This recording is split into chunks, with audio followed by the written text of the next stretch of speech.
Tout sourire et main dans la main, le tandem du Rassemblement national entre sur le ring du Salon de l'agriculture. Et à peine arrivée, Marine Le Pen a déjà ciblé son adversaire. Premier coup contre la France insoumise. Marine Le Pen comme les Français. Et les finitures. Selfie à la chaîne et rencontre avec les agriculteurs. Le duo attire toutes les caméras pour une visite en forme d'idylle sur fond de duel politique contre Jean-Luc Mélenchon et les Insoumis. Malgré une décontraction apparente, Jordan Bardella ne lâche pas la pression sur son rival. Je pense qu'il faut un front commun, oui, contre la France insoumise. La France insoumise s'est placée hors de la République en mettant en œuvre une stratégie qui est une stratégie de désordre permanent qui vise à importer la brutalisation et la violence dans le débat démocratique. Un affrontement à distance que Jean-Luc Mélenchon mène depuis la scène de la Bourse du Travail de Lyon, en plein meeting pour soutenir sa candidate au municipal. Le chef de file de LFI contre-attaque. Dans son viseur, les élites qui voudraient faire élire Jordan Bardella. Les autres, ils s'arrangent pour qu'il y ait l'extrême droite au deuxième tour. Ils feraient élire une table, une planche. Ils se disent peut-être que un facho, que maintenant ils l'aiment tous, parce qu'il sonne creux, donc chacun peut penser que le bruit lui parle. Des hostilités qui feraient presque oublier la campagne municipale et qui donnent le ton des débats à un an de l'élection présidentielle. Voilà pour ce duel à distance RN-LFI. On va en parler avec vous. Bonjour Elisabeth Martichoux. Bonjour Ariane. Merci beaucoup d'être avec nous Elisabeth. Et Arnaud Benedetti est également là, comme tous les vendredis. Bonjour Arnaud. Ariane. Directeur de la nouvelle revue politique. On a vu dans ce sujet hier cet affrontement à distance RN, la France insoumise. Elisabeth, ils sont en train d'installer le match des deux côtés. Alors non, c'est Jean-Luc Mélenchon qui essaye de l'installer. Le Rassemblement national. Ça m'avait beaucoup frappé quand Jordan Bardella avait tenu sa conférence de presse après la mort de Quentin Dorenc. Il a presque moins parlé de LFI que du bloc central en l'accusant d'avoir favorisé l'élection de la gauche avec le Front républicain. Ce que je veux dire, c'est que c'est Jean-Luc Mélenchon qui, dans une stratégie qu'on aurait pu imaginer, d'effacement, profil bas, etc., on aurait pu imaginer qu'il adopte cette tactique, cette stratégie, il fait tout le contraire. Vous savez, le maréchal Foch, en 14-18, avait dit cette phrase à Clémenceau, mes hommes sont en déroute, excellent, j'accélère. Bon, et finalement, on a gagné la guerre. Là, je ne pense pas que ce soit gagnant, mais il accélère, c'est sûr, dans une forme d'adversité totale et avec une fuite en avant que ses propos hier soir, tenus à Lyon, sont à vomir en ce qui concerne, vous l'avez sans doute entendu, l'évocation du dossier Epstein, puisqu'il a joué sur la prononciation du nom de ce pédocriminel américain pour communautariser le scandale. Ce qui est, encore une fois, à vomir. Et ce qui est frappant, tout de même, ce sont les centaines et les centaines de personnes devant lui qui ont applaudi, je ne vais pas dire à tout rompre, on n'était pas au César, mais qui se sont levés et à aucun moment n'ont semblé prendre... Soit ils n'ont pas mesuré la portée, soit ils étaient totalement en accord avec encore une fois, cette accélération. Là, je trouve que ça va assez loin quand même, mais Mélenchon accélère, considérant, on peut en débattre, considérant que dans le fond, à la fin de la fin, il y aura un sursaut de la gauche et que ça lui sera favorable parce qu'il aura installé sa position face au Rassemblement national. Arnaud, est-ce que ça peut marcher ou est-ce qu'en faisant ça, il est en train de radicaliser son électorat, de consolider certes une base électorale, mais de la rétrécir ? Non, mais si vous voulez, là, il est dans une stratégie depuis très longtemps de conflictualisation, mais j'allais dire, il accélère la conflictualisation. C'est vrai que les propos d'hier sont des propos qui ne peuvent que susciter une indignation tout à fait légitime, parce que Jean-Luc Mélenchon est suffisamment intelligent et suffisamment cultivé pour savoir ce qu'il fait, en l'occurrence, donc on ne peut pas considérer que c'est une maladresse de sa part, certainement pas. Mais par contre, pourquoi il conflictualise ? Parce qu'il conflictualise, il veut solidifier, si vous voulez, son socle électoral central, son socle électoral dont il considère qu'il en a absolument besoin dans la dynamique d'une élection présidentielle, et que c'est ce socle électoral qui le portera in fine, à la qualification au second tour de l'élection présidentielle. En tout cas, c'est sa stratégie. Je ne suis pas sûr que ça soit une stratégie gagnante, mais méfiance, parce qu'avec Jean-Luc Mélenchon, on a quand même un animal politique et un animal de campagne électorale qui a su démontrer qu'il était capable de déjouer très souvent les pronostics, notamment des sondages. Donc, en tout cas, derrière cette stratégie, il y a véritablement cet objectif électoral. Ensuite, ça pose un énorme problème. Ça pose un énorme problème d'abord à la gauche. Et on voit bien que la gauche, depuis le lynchage du jeune Quentin, est en ordre dispersé d'une certaine façon quant au cas de Jean-Luc Mélenchon et de la France insoumise. On a vu François Hollande qui, lui, a compris vraisemblablement, parce qu'il est quand même suffisamment avisé sur le plan électoral, qu'il y aurait peut-être un coup politique cette fois-ci, un coup électoral qui pourrait être extrêmement négatif pour la gauche si elle s'alliait avec LFI. Et puis du côté des responsables, j'allais dire politiques du Parti socialiste, on est sur une ligne qui est pour le moins ambivalente, voire pas claire du tout, parce qu'on nous dit qu'il y aura peut-être, on nous dit surtout, il y aura vraisemblablement des alliances, mais extrêmement rares. C'est ce qu'on entend globalement, la ligne directrice du PS. Je ne suis pas sûr que ça soit extrêmement audible, si ce n'est on comprend qu'ils veulent absolument maintenir un fil ténu avec LFI, parce qu'ils se disent on a besoin d'une porte pour la soif sur le plan électoral, on ne sait jamais ce qui va se passer entre les deux tours des élections municipales, et surtout, on ne veut pas insulter l'avenir dans la perspective des élections présidentielles. Elisabeth, ils n'arrivent pas complètement à couper le cordon, le PS, avec LFI ? À l'évidence. Alors, il y a quelques dizaines de villes où l'accord s'est fait au premier tour, et on verra comment ça se passe au second tour. Mais vous avez bien vu la position d'Olivier Faure, qui est resté finalement, qui n'a pas insulté l'avenir, comme on dit couramment. Et c'est là-dessus que joue Jean-Luc Mélenchon. D'une part, continuer à diaboliser le Rassemblement national, alors que là, évidemment, le Rassemblement national profite, même pas en creux, profite tout court de la radicalisation de LFI pour appuyer sur sa normalisation. Et puis le peuple de gauche, Jean-Luc Mélenchon, il compte sur le peuple de gauche pour, à la fin, faire bloc face à ce... Et c'est pour ça qu'il parle... Les premiers mots hier, c'était l'antifascisme, dans une dynamique de résistance à l'arrivée de l'extrême droite au pouvoir. Il compte sur une gauche qui, quelles que soient les déclarations d'aujourd'hui, quelles que soient les ambiguïtés, quelle que soit la position de Raphaël Arnaud, qui ne parle pas, qu'on n'entend pas, etc. Mais peut-être que l'enquête précisera son rôle dans la mort de Quentin Doran, on ne sait rien. Mais en tout cas, quel que soit ce qui se soit passé à Lyon et qui est abouti à la mort d'un jeune, quelles que soient les déclarations vraiment pas résiduelles sur l'antisémitisme de Jean-Luc Mélenchon, il pense qu'à la fin de la fin, c'est lui qui pourra agréger les voix de gauche pour empêcher l'extrême droite. Donc voilà, Olivier Faure... Dans ce contexte-là, c'est vrai, il ne coupe pas, franchement, le lien organique qui a été tissé, qui a été établi au moment de la NUPS et de la NFP. Mais ça peut avoir des conséquences aux municipales, avec des électeurs qui pourraient reprocher au PS de ne pas complètement couper le lien avec la France insoumise ou pas ? Ça dépend des configurations. Quand c'est la gauche, vous savez, d'abord, il y aura, vous en avez parlé avec Frédéric Dabi, mais c'est une élection locale. Donc si on est content de son maire de gauche dans son arrondissement de ville ou dans sa ville tout court, 90% des communes sont sans étiquette. Hein. Alors l'essentiel sont des petites communes, mais si vous voulez, c'est quand même une élection particulière. Donc ce sera lisible, et encore, ce ne sera pas forcément lisible dans toutes les grandes villes. On verra. Mais ce qui est sûr, c'est qu'il y aura des alliances socialistes et LFI dans certaines villes, ça c'est sûr. Et une bataille une bataille LFI socialiste dans d'autres. Et voilà, ça dépendra des configurations. Donc l'enseignement pour la présidentielle ne sera pas évident, je crois. Arnaud ? Alors oui, et en même temps, on est à 1 an d'une élection présidentielle, donc si vous voulez, la propension à nationaliser ce scrutin municipal est quand même très très forte. Et d'ailleurs, quand on voit les enjeux prioritaires qui sont... mis en avant par les Français, on a des enjeux qui sont très nationaux, notamment l'enjeu de la sécurité. Mais si vous voulez, le vrai problème aujourd'hui, c'est que le curseur de la diabolisation est en train de se déplacer, vraisemblablement. C'est-à-dire qu'il était à droite, C'était la question de l'alliance de la droite. Pendant 30 ans, ça a été ça d'ailleurs, la question de la droite républicaine avec le Front National et le Rassemblement National.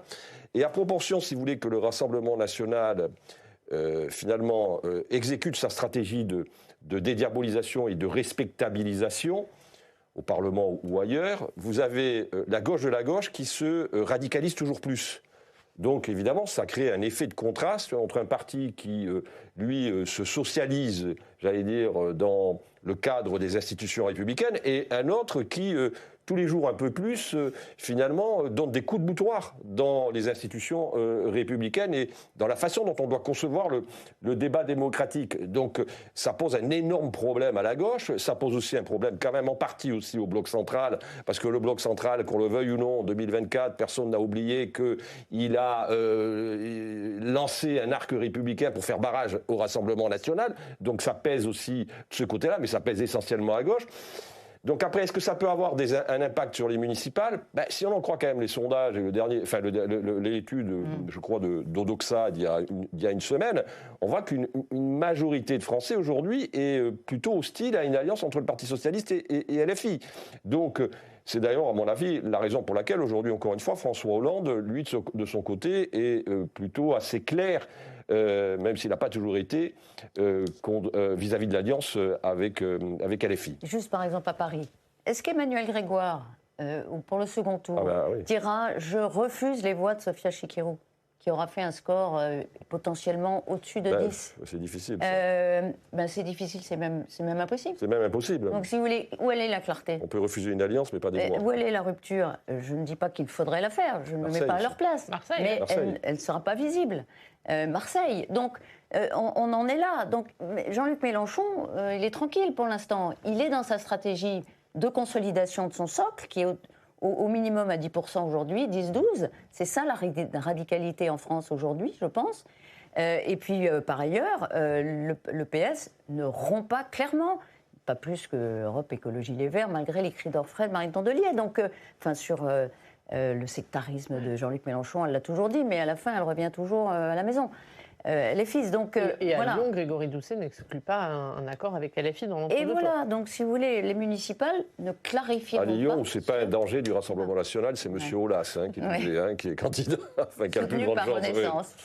Oui. Et parallèle, et justement, ça a des conséquences, vous le disiez, dans le bloc central. On a entendu différentes déclarations cette semaine. Bruno Retailleau, président des LR, la France Insoumise, c'est pire que le Rassemblement National. Aurore Berger, qui appelle les candidats du Rassemblement National à se désister pour faire barrage à la France Insoumise.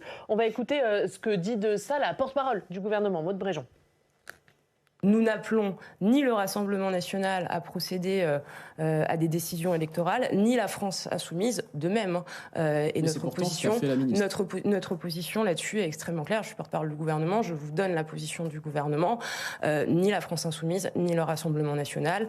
Et nous ne demandons, nous n'appelons ni l'un ni l'autre à faire des choix qui iraient dans un sens ou dans un autre. Ah non, on le voit, ça crée des divisions au sein du bloc central, au sein même du gouvernement. C'est pas la même position chez Aurore Berger, chez Maud Bréjon.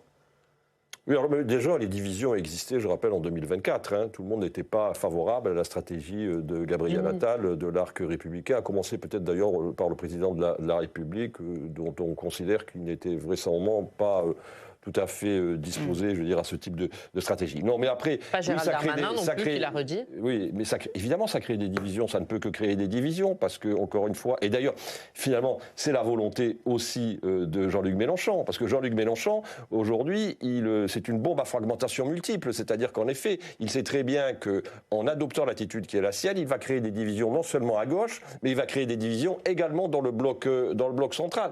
Et même à l'intérieur au Rassemblement national, où la stratégie qui a été finalement proposée par Jordan Bardella, plutôt lui aussi, il appelle à un front républicain. Quand vous écoutez Marine Le Pen, elle n'est pas du tout sur cette ligne-là. Parce qu'elle considère qu'en effet, ayant été victime du front républicain, elle ne peut pas prôner le front républicain pour les autres. Donc d'une certaine manière, elle a une forme de cohérence là-dessus.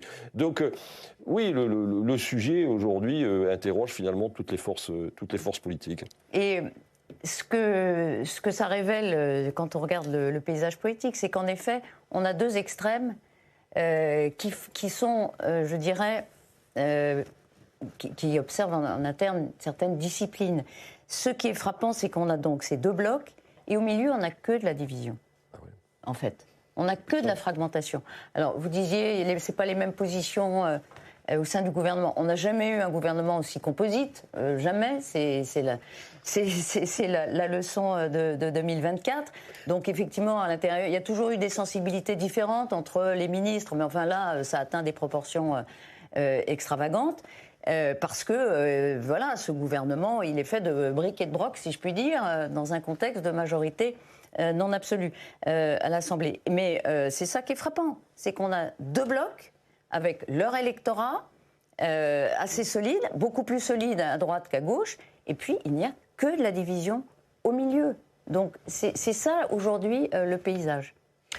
Du coup, est-ce que ça va avoir des conséquences municipales, Arnaud, sur le bloc central? On voit que Renaissance est un peu absent, ne joue quasiment pas le match. Édouard Philippe, un sondage le donne perdant au second tour. C'est un sondage, évidemment, ce n'est pas le résultat de l'élection. Bruno Retailleau, lui, il s'est déjà projeté dans la présidentielle. On en est où dans ce bloc central?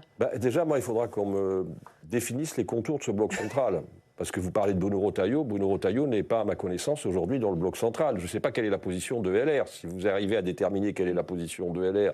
Il y a eu un mini-remaniement hier, il y a encore un LR qui... Oui, donc est-ce qu'ils sont encore dans le bloc central? Mais il y a bloc central et socle commun. Oui, voilà.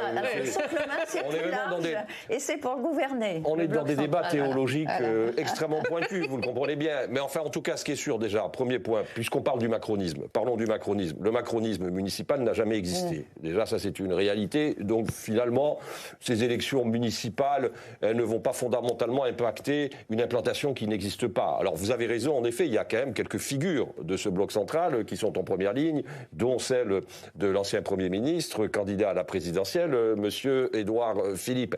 Il est clair que ces élections municipales, on va voir où sera le curseur. Est-ce que ce sera un curseur plus national ou local? Les figures politiques qui sont bien implantées localement peuvent espérer peut-être être reconduites. Après, si c'est le paramètre national qui finalement va déterminer le vote des électeurs, ça dépendra des configurations, parce que je pense qu'on ne vote pas de la même manière, si vous voulez, dans le sud-est que l'on vote dans l'ouest de la France. Donc il y a des cultures politiques, des histoires politiques qui sont très différentes. Mais en tout cas, il est évident que si l'élection est très nationalisée, pour les sortants du bloc central, ce sera évidemment très compliqué, évidemment. Le bloc central, c'est Renaissance, Modem, Horizon. Voilà. Oui, pour aller vite. Donc, si vous voulez, ils n'ont pas grand-chose à perdre parce qu'ils n'ont rien gagné précédemment. En ce qui concerne Renaissance, ça c'est sûr. Il y a Antoine Armand Annecy. Il y a Modem. Peut-être, il pourrait... Pardon? Horizon à des villes. Alors, Horizon, oui, vous avez raison. Le Renaissance en particulier n'a rien gagné. Encore une fois... leur espoir, c'est Antoine Armand. Après, l'espoir de Gabriel Attal, c'est de pouvoir revendiquer une victoire de Jean-Michel Aulas ici, parce qu'il l'aura soutenu. Mais dans le fond... Il y a Thomas Cazenave à Bordeaux, une incertitude. Voilà, à Bordeaux, ça semble assez compliqué. Après, il y a Horizon. Alors, Horizon, il y a effectivement une menace sur Le Havre. On verra si le sondage Opinionway aide finalement Édouard Philippe, parce que ça peut aussi mobiliser son électorat, alors qu'il est menacé par les communistes qu'il avait délogés précédemment. Il y a une menace sur Nice, c'est ce que j'allais vous dire. Ça va être passionnant, parce que si Éric Ciotti gagne évidemment à Nice, ce sera la victoire de l'extrême droite, ce sera une grande ville. Il y a aussi Toulon, ce qui gagne Perpignan. Franck Alizio, dans un dernier sondage face à Benoît Payan, vraiment ils sont à touche-touche. Hein. Ils sont on est à Marseille. De différence. Là, on est à Marseille, pardon. Oui. Vous avez raison de le préciser. Donc, en tout cas, en ce qui concerne le bloc central, Renaissance, pas grand-chose à gagner. Des positions défensives en ce qui concerne Horizon. Puis le socle commun au-delà. Finalement, quand vous regardez la carte électorale, LR n'a pas énormément de villes aujourd'hui à défendre. Les villes, c'est surtout le Parti socialiste et Europe Écologie Les Verts, dans une moindre mesure, mais qui avait fait une percée, évidemment, très remarquée en 2020. Et on suivra ces passionnantes élections, évidemment, avec vous. Elisabeth, vous revenez lundi, vous, oui. pour nous analyser tout ça. Arnaud, la semaine prochaine, mais vous restez évidemment avec nous. On va terminer par un tout autre sujet. Demain aura lieu la journée internationale contre les maladies rares. Et pour en parler, on est avec Laurence Thienot-Herman. Bonjour. Merci beaucoup d'être avec nous, Laurence Thienot-Herman. Vous êtes la présidente de l'AFM Téléthon, l'association française contre les myopathies. Laurence Thienot-Herman, évidemment, on vous connaît. Vous êtes le visage du Téléthon depuis près de 40 ans. D'abord, un mot sur l'impact que ça a eu. Ça a permis de médiatiser fortement ce combat et de sortir ces maladies rares de l'oubli. Exactement. C'est clair que le Téléthon a eu un effet tout simplement exceptionnel de mettre en effet devant toute la population les problématiques communes de ces 7000 maladies rares et qui concernent 3 millions de personnes. Et je pense que les familles, tous se sont retrouvés dans ces problématiques de se dire « et si moi aussi j'avais un malade, si moi aussi j'avais un enfant concerné par une maladie dont on me dit qu'il n'y a absolument pas de solution, parce qu'à l'époque, il y a 30 ans de cela, 40 ans de cela, aucune solution, ni thérapeutique, encore moins évidemment de soins, pour tous ces malades. Donc vraiment, le Téléthon a eu cet effet exceptionnel de montrer au grand public toutes ces maladies rares, très différentes les unes des autres, mais 7000 maladies et 3 millions de personnes concernées. Et le Téléthon qui a suscité beaucoup d'espoir aussi. Maintenant, et vous le dites, chaque année, on en est à parler de remèdes, on en est à parler de guérison. Mais la difficulté, c'est encore et toujours pour beaucoup de maladies de poser un diagnostic. Ça prend plusieurs années. Comment on fait, Laurence Thienot-Herman, pour réduire cette errance du diagnostic qui plonge évidemment les familles dans l'angoisse, dans le doute ? Oui, il est clair qu'aujourd'hui, alors pour beaucoup de ces maladies, il y a un diagnostic possible, parfois la pédagogie du doute chez le médecin qui envoie vers la bonne filière. Et donc pour, on va dire, les 2/3 des maladies rares, aujourd'hui, on peut mettre un nom sur une maladie et ça, c'est le début de la solution parce que mettre un nom, c'est pouvoir s'engager dans une filière de soins, pouvoir espérer une recherche et peut-être aussi un traitement. Par contre, pour beaucoup, plus de 5 ans d'errance diagnostique. Et puis pour beaucoup aussi, pour 1/3, on va dire toujours pas de diagnostic. Et ça, l'errance, c'est quelque chose d'insoutenable pour les familles. Et ça fait bien sûr partie du combat du Téléthon, du combat des associations, parce que mettre un nom, encore une fois, c'est un début de solution. Et on espère bien sûr ensuite qu'il y ait des recherches et des traitements. Le Téléthon, c'est une fois par an, avec une grande générosité des Français. Vous le dites, c'est environ 90 millions d'euros récoltés chaque année. Mais comment vous faites, comment on fait pour trouver des financements hors Téléthon? Est-ce que vous en appelez aux investisseurs privés? Et les maladies rares, malheureusement, c'est pas forcément rentable pour des investisseurs. Comment vous faites pour lutter contre ça? Alors très exactement, ça c'est vraiment la bonne question parce qu'on est aujourd'hui, la très bonne nouvelle, c'est que au-delà de l'errance diagnostique, il y a en effet pour autant pour 5% des maladies rares. Alors on peut dire 5% c'est peu, mais en fait 5% de 7000 maladies rares, c'est déjà quelques centaines de maladies pour lesquelles il y a des traitements. Donc ça, et notamment grâce au Téléthon. Et c'est vrai qu'aujourd'hui, c'est la bonne nouvelle. Si on se reprojette 30 ans auparavant, il n'y avait strictement rien. Par contre, la mauvaise nouvelle, c'est que pour 95% d'entre elles, il n'y a toujours pas de traitement. Et dans ces 95% de maladies rares, la majeure partie, ce sont des ultra rares. C'est-à-dire que ça va concerner une poignée de patients, quelques dizaines ou quelques centaines. Et s'il n'y a pas de rentabilité commerciale à la fin, il n'y a pas forcément d'intérêt d'investisseurs privés ou d'entreprises pharmaceutiques. Donc ça, c'est un vrai sujet. Et à l'occasion de cette journée internationale des maladies rares, ce que nous demandons, c'est que se mette en place un dispositif innovant avec des fonds publics, avec des fonds privés, un petit pourcentage de l'industrie pharmaceutique, puisque demain, elle ne viendra pas à la rencontre pour développer les traitements de ces maladies ultra rares. Donc un dispositif financier innovant qui va permettre de financer la dernière ligne droite du développement clinique pour des essais qui coûtent encore cher pour ces maladies ultra rares. Donc c'est vraiment ce qu'il faudrait, au-delà bien sûr de l'errance diagnostique pour laquelle il faut continuer aujourd'hui de mettre en place les filières qui vont bien pour qu'il y ait le moins possible de patients qui sont en errance diagnostique. Mais il faut aussi ce dispositif innovant, financier, qui va permettre de financer cette dernière ligne droite pour le développement clinique de ces traitements pour des maladies ultra rares. Merci beaucoup. Très majoritaire dans les maladies rares. Merci beaucoup, merci Laurence Thienot-Hermand d'avoir été avec nous, présidente de l'AFM Téléthon. Demain, journée internationale contre les maladies rares. Merci beaucoup. Merci Elisabeth, merci Arnaud. Merci à vous. Tous les deux la semaine prochaine. Très bon week-end, à lundi.